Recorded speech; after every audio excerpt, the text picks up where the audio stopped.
So mga tol, alam na nga po ng karamihan na maglalaban na po sina Naoya Inoue versus Junto Nakatani sa buwan ng May na gaganapin sa Tokyo Dome sa Japan. Bagamat wala pa pong official announcement, kalat na po sa boxing community ang potential na laban nila matapos po nila magpahayag pareho na sila na ang sunod na maglalaban. At ngayong buwan pa nga lang po ng January, nag-uumpisa na agad si Naoya Inoue na mag-training. Unti-unti na nga daw nag-iinsayo itong si Inoue. Wala daw siyang panahon para magpahinga. Marami daw siyang nadiskubre sa mga nakalipas na laban niya. Pinapanatili umano niya ang kanyang physical condition at mental state. Ramdam daw niya na stable siya at sa tingin daw niya, nasa prime daw siya ngayon. Noong tumungtong daw siya ng 20s, may feeling daw siya na hindi daw niya alam kung kailan daw yung prime niya. Pero ngayong 32 na daw siya, sa tingin niya, mas lalo daw siyang lumakas. So ibig sabihin lang mga tol, mas lalo pang lumakas si Inoue ngayon kaysa noong bata-bata pa siya. Samantala, maging si Junto Nakatani, nag-umpisa na nga din po mag-ensayo.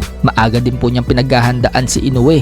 Sa kabilang banda naman mga tol, Bruce Carrington, muli nga po nagpahayag ng interest kay Naoya Inoue. Sa mga hindi po nakakaalam, lalaban nga din po itong si Bruce Carrington sa World Championship sa WBC Featherweight. Kalaban itong si Carlos Castro. Undercard po sila sa laban ng Teofimo Lopez versus Shakur Stevenson. Willing nga daw na hintayin ni Bruce Carrington si Naoya Inoue na umakyat ng featherweight, lalo na kung maging world champion si Carrington ngayong darating na linggo. Ika nga po ni Carrington, 2023 pa nga daw niya kinikriticize si Inoue bago pa man daw bumagsak itong si Inoue kay Luis Nery at Ramon Cardenas. Sa tingin umano niya, papabor daw ang estilo niya dito kay Inoue at perfect nga daw yung estilo niya kay Inoue at expected nga daw na papaldo siya kung si Inoue daw ang makalaban niya. Kaya kapag umakyat daw si Inoue ng featherweight, ready daw siyang lumaban. Sa ibang banda naman mga tol, Ryan Garcia, mas lalong pinapatindi na ang training. Para nga pong sasabak si Ryan Garcia sa bodybuilding competition.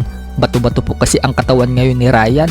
Kaya marami po ngayon ang mga fans ni Garcia na ine-expect na mananockout ni Ryan itong si Barrio sa February 21. Sa iba pang balita mga tol, alam na nga po ng karamihan na si Rolly Romero na lang po ang natitirang pagpipilian ni Manny Pacquiao dahil wala na si Mayweather at Tank Davis sa pinagpipilian ni Manny Pacquiao. Si Mayweather lalaban na kay Mike Tyson, habang si Tank Davis tinutugis na ng mga pulis dahil nag-issued na ng warrant of arrest ang pulis sa Miami para huliin si Tank Davis. Pero ang natitira ngayon na option ni Manny Pacquiao na si Romero, mukhang nagdidelikado din na hindi matuloy matapos magbunyag ang promoter ng matchroom na si Eddie Hearn na nakikipagnegosasyon umano ngayon ito kay Romero para labanan ang bata niyang si Conor Benn. Kasalukuyan nga pong rank number 2 itong si Conor Benn sa WBA welterweight, habang si Manny Pacquiao hindi nakarank sa WBA. So kapag nagmaterialize po ang negosasyon ni Conor Benn at Romero, malamang niyan mawawalan ng kalaban si Pacquiao. Pero tingnan pa rin po natin mga tol kung ano ang magiging desisyon ni Romero. Malay natin